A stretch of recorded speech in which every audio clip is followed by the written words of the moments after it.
Hi, ഞാൻ സ്നേഹ. SL ടോക്സിൻ്റെ പുതിയൊരു വീഡിയോയിലേക്ക് എല്ലാവർക്കും സ്വാഗതം. ഒരാൾക്ക് നമ്മളോടുള്ള ഇൻറ്റിമസി കൂട്ടാനായിട്ട് കുറച്ച് കാര്യങ്ങൾ നമ്മൾ ചെയ്യേണ്ടതുണ്ട്. അതായത് ഇപ്പോൾ ഇമോഷണലി, മെൻ്റലി, അങ്ങനെ ഡെയിലി നമ്മൾക്ക്, അതായത് ഡെയിലി ലൈഫിലാണെങ്കിലും നമ്മളോട് അവർക്ക് എപ്പോഴും ഒരു ഇഷ്ടം തോന്നണം.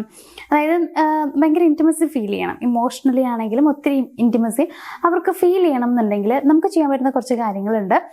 അപ്പോൾ അത് നിങ്ങൾ ചെയ്യുകയാണെന്നുണ്ടെങ്കിൽ നിങ്ങൾ തമ്മിലുള്ള കണക്ഷൻ കുറച്ചുകൂടി കൂടാൻ വളരെയധികം നിങ്ങളെ സഹായിക്കും. സോ ഇപ്പം നിങ്ങൾ ആരെങ്കിലുമൊക്കെ വിചാരിക്കുന്നുണ്ട്, ഈ പേഴ്സണും ഞാനുമായിട്ട് കുറച്ചുകൂടി ഒന്ന് ക്ലോസ് ആയിരുന്നെങ്കിൽ, അതായത് ഞങ്ങൾക്ക് കുറച്ചുകൂടി ഒന്ന് അടുക്കണം എന്നുണ്ട്, ഒരുപാട് കാര്യങ്ങൾ സംസാരിക്കണം എന്നുണ്ട്, അങ്ങനെയൊക്കെ നിങ്ങളുടെ മനസ്സിൽ ആഗ്രഹമുണ്ട്. അപ്പം നിങ്ങളിപ്പോൾ ജസ്റ്റ് നിങ്ങൾക്ക് പരിചയമുണ്ട്, എന്നാൽ വലിയ രീതിയിലുള്ള പരിചയമൊന്നുമില്ല, ബട്ട് കുറച്ചുകൂടി ഒന്ന് ക്ലോസ് ആവണമെന്ന് വിചാരിക്കുന്നവർക്കോ, ഇനിയിപ്പോൾ അങ്ങനെയല്ല എന്നുണ്ടെങ്കിൽ, ഇപ്പോൾ നിങ്ങൾ നല്ല രീതിയിൽ പോയിരുന്ന റിലേഷൻഷിപ്പാണ്, പക്ഷേ ഇപ്പോൾ ചെറിയ രീതിയിലുള്ള ഗ്യാപ്പൊക്കെ ഫീൽ ചെയ്യുന്നുണ്ട്. സോ അതെല്ലാം മാറിയിട്ട് കുറച്ചുകൂടി രണ്ടുപേർക്കും വളരെ ബെറ്ററായ രീതിയിൽ മുന്നോട്ട് പോകണം. അപ്പോൾ അങ്ങനെ നിങ്ങൾക്കിടയിൽ കുറച്ചുകൂടി ഇൻറ്റിമസി വരുത്തണം എന്നൊക്കെ ആഗ്രഹിക്കുന്ന ആളുകളാണെങ്കിലും ഞാൻ ഈ പറയുന്ന കാര്യങ്ങൾ നിങ്ങളൊന്ന് ഫോളോ ചെയ്താൽ മതി. സോ അവർക്ക് നിങ്ങളോടുള്ള ഇൻറ്റിമസി കൂട്ടാൻ വേണ്ടിയിട്ട് നമുക്ക് എന്തൊക്കെ കാര്യങ്ങൾ ചെയ്യാൻ പറ്റും എന്നുള്ളത് നോക്കാം. ഫസ്റ്റ് പോയിന്റ് എന്ന് പറയുന്നത് ബെറ്റർ കമ്മ്യൂണിക്കേഷൻ തന്നെയാണ്. നിങ്ങൾക്ക് എന്താണ് വേണ്ടത്, അല്ലെങ്കിൽ നിങ്ങൾ എന്താണ് ആഗ്രഹിക്കുന്നത് എന്നുള്ള കാര്യം അവരോട് ഓപ്പൺ ആയിട്ട് കമ്മ്യൂണിക്കേറ്റ് ചെയ്യാം. അതായത് ഇപ്പോൾ നിങ്ങൾ പാർട്ട്നേഴ്സ് ആയിരുന്ന പേഴ്സൺസ് ആയിരുന്നു എന്ന് വിചാരിക്കാം. അതായത് നിലവിൽ റിലേഷൻഷിപ്പിലുള്ള ആളുകളൊക്കെയാണ്. അപ്പോൾ നിങ്ങൾക്കിടയിൽ ചെറിയ രീതിയിൽ ഞാൻ പറഞ്ഞല്ലോ, അങ്ങനെയുള്ള എന്തെങ്കിലും ഗ്യാപ്പൊക്കെ ഫീൽ ചെയ്തിട്ടുണ്ടെങ്കിൽ നിങ്ങൾ കമ്മ്യൂണിക്കേറ്റ് ചെയ്യുന്ന സമയത്ത് അത് കൃത്യമായിട്ട് അവരോട് പറയാം. ഒരിക്കലും കുറ്റപ്പെടുത്തുന്ന രീതിയിലല്ല, വളരെ സോഫ്റ്റായ രീതിയിൽ അവരോട് പറയാൻ ശ്രമിക്കാം. എന്താണ് നിങ്ങൾ ആഗ്രഹിക്കുന്നത്, ഇപ്പം നിങ്ങൾക്കിടയിൽ ഉണ്ടാകുന്ന ആ ഒരു മിസ്സിങ് എന്താണ് എന്നുള്ള കാര്യം, അതായത് നിങ്ങളുടെ ഫീലിങ്സ് എന്താണെന്നുള്ളത് ഓപ്പണായിട്ട് അവരോട് പറയാം. ഇതേപോലെ ഞാൻ പറഞ്ഞ പോലെ നല്ല പരിചയമുണ്ട്, എന്നാൽ ഭയങ്കരമായിട്ട് നല്ല ക്ലോസ് ആയിട്ടും ഇല്ല എന്നുണ്ടെങ്കിൽ നിങ്ങൾക്കും അവരോടത്ത് പറയാം നിങ്ങൾക്ക് എന്ത് ഫീൽ ചെയ്യുന്നു എന്നുള്ള കാര്യം, അതേപോലെ നിങ്ങൾ എന്ത് ആഗ്രഹിക്കുന്നു റിലേഷൻഷിപ്പിൽ നിന്ന്, ഇങ്ങനെയുള്ള കാര്യങ്ങളൊക്കെ അവരോട് ഓപ്പണായിട്ട് പറയാം. അപ്പോൾ ഈ ഒരു കാര്യം പറയുന്ന സമയത്ത് ഞാൻ പ്രത്യേകം പറയുന്നുണ്ട്, ഒരിക്കലും നിങ്ങൾ രണ്ടുപേരും അങ്ങോട്ടും ഇങ്ങോട്ടും കുറ്റപ്പെടുത്തുന്ന രീതിയിൽ പറയണം എന്നല്ല ഞാൻ ഉദ്ദേശിക്കുന്നത്. അങ്ങനെ ആവരുത് നിങ്ങൾ പറയേണ്ടത്. വളരെ കൂളായ രീതിയിൽ വേണം നിങ്ങൾ പറയാനായിട്ട്. അപ്പോൾ ബെറ്റർ കമ്മ്യൂണിക്കേഷൻ എന്തായാലും ഉറപ്പ് വരുത്തുക, അതെന്തായാലും നടത്തുക എന്നുള്ളതാണ്. കമ്മ്യൂണിക്കേഷനാണ് ഏറ്റവും ഇമ്പോർട്ടൻ്റ് ആയിട്ട് റിലേഷൻഷിപ്പിൽ വേണ്ടത്.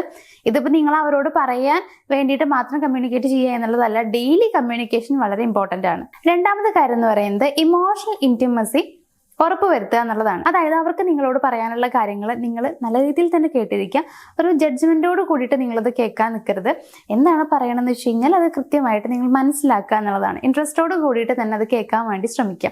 അതേപോലെ തന്നെ അവർക്ക് ഫീൽ ചെയ്യണം ഇതാണ് അവരുടെ സേഫ് പ്ലേസ് എന്നുള്ള രീതിയിൽ അവർക്ക് ഫീൽ ചെയ്യണം. അങ്ങനെ വേണം നിങ്ങൾ അവരോട് സംസാരിക്കാനും അവർ പറയുന്ന കാര്യങ്ങൾ കേട്ടിരിക്കാനും. ഇനിയിപ്പോൾ അവരുടെ പ്രോബ്ലംസ് എന്തെങ്കിലും പറയണമെന്ന് വെച്ച് കഴിഞ്ഞാൽ അതിനുള്ള സൊല്യൂഷൻ നിങ്ങൾ പറഞ്ഞു കൊടുക്കുകയാണെങ്കിലും ഒക്കെ കൃത്യമായിട്ട് നിങ്ങൾ അവരെ കേട്ടിരിക്കാൻ വേണ്ടി ശ്രമിക്കണം, അവരെ മനസ്സിലാക്കാൻ ശ്രമിക്കണം എന്നുള്ളതാണ്.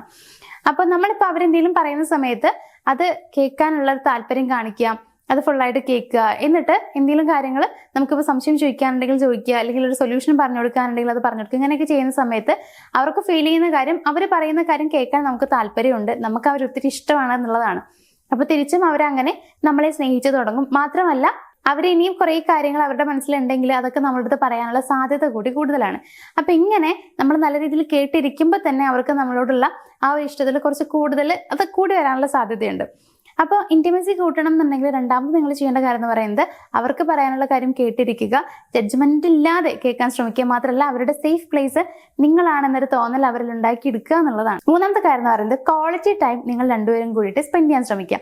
അതായത് ഒന്ന് ചായ കുടിക്കാൻ പോവുക, അല്ലെങ്കിൽ നടക്കാൻ പോവുക, അല്ലെങ്കിൽ ഷോപ്പിംഗ്, അങ്ങനെ എന്തെങ്കിലുമൊക്കെ ഒരു ആക്ടിവിറ്റി നിങ്ങൾ ഒരുമിച്ച് ചെയ്യാൻ ശ്രമിക്കുക എന്നുള്ളതാണ്. ആ ചെയ്യുന്ന അത്രയും സമയം നിങ്ങൾ രണ്ടുപേരും ഒരുമിച്ചായിരിക്കും. അപ്പോൾ ആ സമയങ്ങളിൽ നിങ്ങൾക്ക് കുറേ തമാശകൾ പറയാം, നിങ്ങൾക്ക് ഭാവി കാര്യങ്ങൾ സംസാരിക്കാം, അല്ലെങ്കിൽ നിങ്ങളിങ്ങനെ ആ ഒരു ആക്ടിവിറ്റിയിൽ തന്നെ നിങ്ങൾ കൂടുതൽ എൻഗേജ്ഡ് ആവുന്ന സമയത്താണെങ്കിൽ പോലും ഒരുമിച്ചാണല്ലോ നിങ്ങൾ അത് എൻജോയ് ചെയ്യുന്നത്. സോ അത് കുറച്ചുകൂടി ബെറ്റർ ആയിരിക്കും എന്നുള്ളതാണ്. അപ്പോൾ ഒരു 15 to 20 മിനിറ്റ് എന്തായാലും നിങ്ങൾ ഡെയിലി രണ്ടുപേരും ഒരുമിച്ച് സ്പെൻഡ് ചെയ്തിരിക്കണം. ഒരാൾ എന്നുള്ളതല്ല, രണ്ടുപേരും വേണം കേട്ടോ. ഒരാൾ മാത്രം മുൻകൈ എടുത്തിട്ട് കാര്യമില്ല, രണ്ടുപേർക്കും അതിനുള്ള ഇൻട്രസ്റ്റ് വേണം. അപ്പോൾ നിങ്ങൾ ഇനിയിപ്പോൾ അവർക്ക് ഇത് ചെയ്യാൻ ഈ വീഡിയോ കാണുന്നത് നിങ്ങളാണല്ലോ. അപ്പോൾ അവരടുത്ത് ഇത് പറയാൻ പറ്റില്ല എന്നുണ്ടെങ്കിൽ നിങ്ങളായിട്ട് തുടങ്ങുക. അതായത് ഒരു 15-20 മിനിറ്റ് അവരോട് സംസാരിക്കാൻ തുടങ്ങുക, അല്ലെങ്കിൽ എന്തെങ്കിലും കാര്യം അവർ ചെയ്യുന്ന സമയത്ത് അവരുടെ കൂടെ പോയിട്ട് അത് ചെയ്യാനൊക്കെ ശ്രമിക്കാം. അങ്ങനെ ആകുമ്പോൾ പിന്നീട് അവരും നിങ്ങളുടെ ആ ഒരു പ്രസൻസ് ആഗ്രഹിക്കും. ഏതൊരു ആക്ടിവിറ്റി ചെയ്യുന്ന സമയത്തും നിങ്ങളും കൂടി ഉണ്ടായിരുന്നെങ്കിൽ എന്ന് അവർ വിചാരിക്കും. ആ രീതിയിലേക്ക് അവരെ മാറ്റാൻ ശ്രമിക്കുക എന്നുള്ളതാണ്. സോ 15 അല്ലെങ്കിൽ 20 മിനിറ്റ്, ഒരു 10-20 മിനിറ്റ് ഒക്കെ രണ്ടുപേരും ഒരുമിച്ച് ക്വാളിറ്റി ടൈം സ്പെൻഡ് ചെയ്യാനായിട്ട് ശ്രമിക്കുക. 4ാമത്തെ കാര്യം എന്ന് പറയുന്നത് സ്മോൾ അഫെക്ഷൻ ഡെയിലി ഉണ്ടായിരിക്കണം എന്നുള്ളതാണ്. എന്ന് വെച്ച് കഴിഞ്ഞാൽ നിങ്ങൾ ജസ്റ്റ് തൊട്ടടുത്തിരുന്നാൽ കൂടി മതി, അത്രയൊക്കെ തന്നെ വേണ്ടുള്ളൂ. അല്ലെങ്കിൽ ജസ്റ്റ് ഇങ്ങനെ കൈ ഹോൾഡ് ചെയ്ത് പിടിക്കുക, ഹഗ് ചെയ്യുക, ഇതൊക്കെ ഇതിൽ വരുന്നത് തന്നെയാണ്. അപ്പോൾ ഇതൊക്കെ വളരെ ഇമ്പോർട്ടൻ്റ് ആയിട്ടുള്ള കാര്യങ്ങളാട്ടോ. ഞാൻ പറയുന്ന സമയത്ത് അയ്യോ ഇതൊക്കെ എന്തിനാ പറയുന്നത്, ഇതൊക്കെ ആവശ്യമുണ്ടോ എന്നൊക്കെ വിചാരിക്കും. പക്ഷെ എല്ലാം നമ്മൾ റിലേഷൻഷിപ്പിനെ സംബന്ധിച്ച് നോക്കുകയാണെങ്കിൽ എല്ലാം അത്യാവശ്യം ആയിട്ടുള്ള കാര്യങ്ങൾ തന്നെയാണ്. അപ്പോൾ ചെറിയ രീതിയിലൊക്കെ നിങ്ങളൊന്ന് ജസ്റ്റ് ടച്ച് ചെയ്തിരുന്നാൽ തന്നെ മതി, അതന്നെ വളരെ നല്ല കാര്യമാണ്. അപ്പോൾ അതായത് നിങ്ങൾ തമ്മിലുള്ള ഇൻറ്റിമസി കൂട്ടാൻ വേണ്ടിയിട്ടൊക്കെ അത് ഹെൽപ്പ് ചെയ്യുന്നതാണ്. അതല്ലാതെ നിങ്ങൾ ഒരുപാട് കാര്യങ്ങൾ സംസാരിക്കുന്നുണ്ട്, പക്ഷെ നിങ്ങൾ തമ്മിൽ എപ്പോഴും ഇരിക്കുന്ന സമയത്ത് പോലും ഇത്രയും ഗ്യാപ്പാണ് ആയിട്ടാണ് ഇരിക്കുന്നതെന്നുണ്ടെങ്കിൽ അവിടെ നിങ്ങൾക്ക് വലിയ രീതിയിലുള്ളൊരു ക്ലോസ് ആയിട്ട് നിങ്ങൾക്ക് ഫീൽ ചെയ്യില്ല. അപ്പം നമുക്ക് വേണ്ട കാര്യം എന്ന് വെച്ച് കഴിഞ്ഞാൽ എപ്പോഴും ക്ലോസ് ആയിട്ട് ഫീൽ ചെയ്യണം. സോ ഒന്ന് അടുത്തിരിക്കുന്നത് നല്ലതാണ്, അതേപോലെ കൈ ഹോൾഡ് ചെയ്ത് പിടിക്കുന്നത് നല്ലതാണ്, ഇടയ്ക്കൊക്കെ ജസ്റ്റ് ഹഗ് ചെയ്യുന്നത് നല്ലതാണ്. അപ്പം ഇങ്ങനെയുള്ള ചെറിയ ചെറിയ കാര്യങ്ങളൊക്കെ ഡെയിലി ചെയ്യാൻ ശ്രമിക്കുന്നത് ബെറ്റർ ആയിട്ടുള്ള മറ്റൊരു കാര്യമാണ്. 5ാമത്തെ കാര്യം എന്ന് പറയുന്നത് കുറച്ചുകൂടി അട്രാക്ഷൻ കൂട്ടാൻ വേണ്ടിയിട്ട് കുറച്ചൊരു മിസ്റ്റീരിയസ് ആയിരിക്കാൻ ശ്രമിക്കുക എന്നുള്ളതാണ്. അതായത് എപ്പോഴും നിങ്ങൾ അവരുടെ അടുത്ത് ഭയങ്കര ഓപ്പൺ ആയിട്ട് നിൽക്കുമ്പോൾ, അതല്ലെങ്കിൽ മീൻസ് എല്ലാ കാര്യങ്ങളും തുറന്നു പറയുമ്പോൾ ഓവർ അവൈലബിൾ ഒക്കെ ആവുന്ന സമയത്ത് വലിയ രീതിയിൽ നിങ്ങളെ മിസ് ചെയ്യാനുള്ള സാധ്യത അവർക്കില്ല. മിസ് ചെയ്യാനുള്ള സാധ്യത ഇല്ലാന്ന് മാത്രമല്ല, ഒരു ക്യൂരിയോസിറ്റി നഷ്ടമാവും എന്നുള്ളതാണ്. സോ നിങ്ങൾ ചെയ്യേണ്ടത് എപ്പോഴും അവരെ ചുറ്റിപ്പറ്റി നിൽക്കാതെ, അല്ലെങ്കിൽ എല്ലാ കാര്യങ്ങളും അവരോട് തുറന്നു പറഞ്ഞുകൊണ്ടിരിക്കാതെ നിങ്ങൾ നിങ്ങളുടെ സെൽഫ് കെയർ ചെയ്യുക, നിങ്ങളുടെ ലൈഫിലുള്ള നിങ്ങളുടെ ആഗ്രഹങ്ങളൊക്കെ നേടാൻ വേണ്ടി ശ്രമിക്കുക. അങ്ങനെ ടൈം കൂടുതലും നിങ്ങൾ അതിനു വേണ്ടി സ്പെൻഡ് ചെയ്യുക എന്നുള്ളതാണ്. അതല്ലാതെ അവർക്ക് വേണ്ടി എന്ന് പറഞ്ഞ് നിൽക്കാതെ കുറച്ചൊക്കെ തിരക്കുള്ളൊരു പേഴ്സണായിട്ട് മാറാൻ ശ്രമിക്കുക. എപ്പോഴും നമ്മൾ അതായത് അവർക്ക് എപ്പോഴും അവൈലബിൾ ആകുമ്പോൾ അവർക്കൊരു വാല്യൂ ഉണ്ടാവില്ല. സോ അങ്ങനെയല്ല നമുക്ക് വേണ്ടത്. അതുകൊണ്ട് അവൈലബിലിറ്റി കുറച്ച് കുറയ്ക്കാം. എല്ലാം അമിതമായിട്ട് കൊടുക്കാൻ നിൽക്കരുത് എന്നുള്ളതാണ്. സ്നേഹമാണെങ്കിലും അമിതമായിട്ട് കൊടുക്കുമ്പോൾ അതിനൊരു വില ഉണ്ടാവില്ല. സോ എപ്പോഴെങ്കിലൊക്കെ ആയിട്ട് നമ്മൾ സ്നേഹത്തോടെയുള്ള വാക്കുകളൊക്കെ അങ്ങനെ പറയുകയാണെന്നുണ്ടെങ്കിൽ അത് അവർക്ക് കുറച്ചുകൂടി ഒരു അട്രാക്ഷൻ ഫീൽ ചെയ്യും. മാത്രമല്ല കുറച്ചുകൂടി അവർ നമ്മളിലേക്ക് ക്ലോസ് ആയിട്ട് മാറും എന്നുള്ളതാണ്. കാരണം ആ സ്നേഹവാക്കുകളൊക്കെ ഇടയ്ക്കല്ലേ കേൾക്കുള്ളൂ. അപ്പോൾ അത് ഇടയ്ക്കിടയ്ക്ക് കേൾക്കാൻ വേണ്ടിയിട്ടുള്ളൊരു ക്യൂരിയോസിറ്റിയും ആ ഒരു ആഗ്രഹത്തിലൊക്കെ ആയിരിക്കും അവർ നിൽക്കുന്നുണ്ടാവുക. കുറച്ചുകൂടി അവിടെ ഇഷ്ടം അട്രാക്ഷൻ കൂടുകയും ചെയ്യുക. മാത്രമല്ല നിങ്ങൾ സെൽഫ് കെയറും നിങ്ങളുടേതായിട്ടുള്ള കാര്യങ്ങളൊക്കെ കൂടുതൽ എൻഗേജ്ഡ് ആകുമ്പോൾ അവിടെയും നിങ്ങളോടുള്ള അട്രാക്ഷൻ കൂടാനുള്ള സാധ്യതയുണ്ട്. ഇനി 6ാമത്തെ പോയിന്റ് എന്ന് പറയുന്നത് നിങ്ങളുടെ പാർട്ട്ണറുടെ ലവ് ലാംഗ്വേജ് ഒന്ന് മനസ്സിലാക്കാൻ ശ്രമിക്കുക എന്നുള്ളതാണ്. അതായത് അവർ ഏത് രീതിയിൽ സ്നേഹം പ്രകടിപ്പിക്കുന്ന ആളുകളാണ്, എങ്ങനെ പ്രകടിപ്പിക്കുന്നതാണ് അവർക്ക് ഇഷ്ടമുള്ളത് എന്നുള്ള കാര്യം ഒന്ന് മനസ്സിലാക്കുക. ചിലര് സ്നേഹം വലിയ രീതിയിൽ പ്രകടിപ്പിക്കാത്തവരാണ്. അതായത് വാക്കുകൾ കൊണ്ട് പറയില്ല, എന്നാൽ പ്രവൃത്തിയിൽ കെയറിങ്ങും കാര്യങ്ങളിലൂടെയൊക്കെ ചെയ്യുന്നവരാണ്.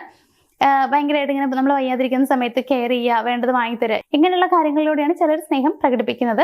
മറ്റു ചിലരുടെ കാര്യം പറയുകയാണെങ്കിൽ വാക്കുകളിലൂടെ മാത്രം പ്രകടിപ്പിക്കുന്ന ആളുകളുണ്ട്. അങ്ങനെ ഓരോ രീതിയിലാണ് പലരും കാണിക്കുന്നുണ്ടായിരിക്കുക. അപ്പോൾ അത് ഏതാണ് അവരുടെ ലവ് ലാംഗ്വേജ് എന്നുള്ളത് മനസ്സിലാക്കുക. എന്നിട്ട് അത് മനസ്സിലാക്കാൻ ശ്രമിക്കുക. മാത്രമല്ല നിങ്ങളും അതേ രീതിയിൽ ഒന്ന് ബിഹേവ് ചെയ്യാൻ ശ്രമിക്കുക. അപ്പോഴാണ് അവർക്ക് നിങ്ങൾ അവരെ സ്നേഹിക്കുന്നുണ്ടോ എന്നുള്ളത് മനസ്സിലാക്കുക. കാരണം അവരുടെ ലവ് ലാംഗ്വേജ് അതാണ്. അപ്പോൾ ആ രീതിയിൽ നിങ്ങൾ ബിഹേവ് ചെയ്യുമ്പോഴാണ് ശരിക്കും നിങ്ങൾ അവർ ഇഷ്ടപ്പെടുന്നുണ്ടോ ഇല്ലേ എന്നുള്ള കാര്യമൊക്കെ അറിയാൻ പറ്റുക. അപ്പൊ അങ്ങനെ ഒന്ന് പെരുമാറാൻ വേണ്ടി ശ്രമിക്കുക, അത് മനസ്സിലാക്കുക. 7ാമത്തെ കാര്യം എന്ന് പറയുന്നത് അവർക്കുണ്ടാകുന്ന സ്ട്രെസ്സും ടെൻഷനും കാര്യങ്ങളൊക്കെ ഉണ്ടാകും. അത് നിങ്ങളൊന്ന് മനസ്സിലാക്കി എടുക്കുക എന്നുള്ളതാണ്, തിരിച്ചറിയുക. അതായത് അവരിപ്പോൾ ടെൻഷനിലൊക്കെയാണ് ഇരിക്കുന്നതെന്നുണ്ടെങ്കിൽ നിങ്ങൾ ചെന്ന് അതായത് നിങ്ങൾ ആദ്യം ഒന്ന് അവരെ ഒന്ന് നോക്കുക. അതായത് ആളിപ്പോൾ ഓക്കെ ആണോ, എന്തെങ്കിലും ടെൻഷനിലാണോ ഇരിക്കുന്നത്, ഈ കാര്യമൊക്കെ നോക്കുക.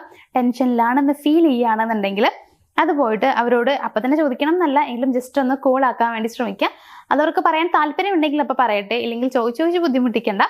പക്ഷേ എന്നാലും അതൊന്ന് മനസ്സിലാക്കി അതൊന്ന് കുറയ്ക്കാൻ വേണ്ടിയൊക്കെ ഹെൽപ്പ് ചെയ്യുന്നതും നല്ലതാണ്. ഇത്രയും കാര്യങ്ങൾ തന്നെ ഫോളോ ചെയ്താൽ മതി. അവർക്ക് കുറച്ചുകൂടി ഇൻറ്റിമസി ഫീൽ ചെയ്യണം എന്നുണ്ടെങ്കിൽ ഇതൊക്കെ തന്നെ ധാരാളമാണ്. അപ്പോൾ നമ്മൾ ക്ലോസ് ആവണം നമ്മൾ ആഗ്രഹിക്കുന്നുണ്ടാവും. പക്ഷേ എന്താ വെച്ച് കഴിഞ്ഞാൽ അതിനുള്ള വഴികൾ എന്തൊക്കെയാണെന്നുള്ളത് പലർക്കും അറിയുണ്ടാവില്ല. അതാണ് മെയിൻ പ്രശ്നം എന്ന് പറയുന്നത്. പക്ഷേ അങ്ങനെ നിങ്ങൾക്ക് ഒരു ഇൻറ്റിമസി ഫീൽ ചെയ്യിപ്പിക്കണം എന്നൊക്കെ ഉള്ളിൽ ആഗ്രഹം ഉണ്ടെങ്കിൽ ഈ കാര്യങ്ങൾ നിങ്ങൾ ഫോളോ ചെയ്താൽ മതി. സ്പെഷ്യലി ഇത് പാർട്ട്നേഴ്സിൻ്റെ അടുത്താണ് എനിക്ക് പറയാനുള്ളത്. മാരേജ് കഴിഞ്ഞിട്ടുള്ള ആളുകളൊക്കെ ആണെന്നുണ്ടെങ്കിൽ നിങ്ങൾക്കിത് ഫോളോ ചെയ്യാം. കാരണം കുറേ പേര് പറയാറുണ്ട് ആഫ്റ്റർ മാരേജ് കുറെ കഴിയുമ്പോഴത്തേക്കും ഇഷ്ടമൊക്കെ പോകുന്നു എന്നുള്ള കാര്യമൊക്കെ പറയാറുണ്ട്. അപ്പൊ അങ്ങനെയാണെന്നുണ്ടെങ്കിൽ ഇതൊക്കെ ഫോളോ ചെയ്ത് കഴിഞ്ഞാൽ ആ പ്രശ്നമൊക്കെ ഇല്ലാണ്ടാവും എന്നുള്ളതാണ്. അവരെ നമ്മൾ നന്നായിട്ട് മനസ്സിലാക്കുന്നുണ്ടെന്നൊക്കെ തോന്നിയാൽ മതി. അപ്പോൾ ആ ഒരു പ്രശ്നമൊക്കെ ഒരു പരിധിയോളം ഇല്ലാതാവാനുള്ള സാധ്യതയുണ്ട്. അപ്പം എന്തായാലും ഈ പറഞ്ഞ കാര്യങ്ങളൊക്കെ എല്ലാവരും ഫോളോ ചെയ്യാൻ ശ്രമിക്കുക. അപ്പോൾ ഞാൻ ഈ ഒരു വീഡിയോ ഇവിടെ വെച്ച് വൈൻഡപ്പ് ചെയ്യാണ്. നമുക്ക് മറ്റൊരു വീഡിയോയിൽ കാണാം. താങ്ക്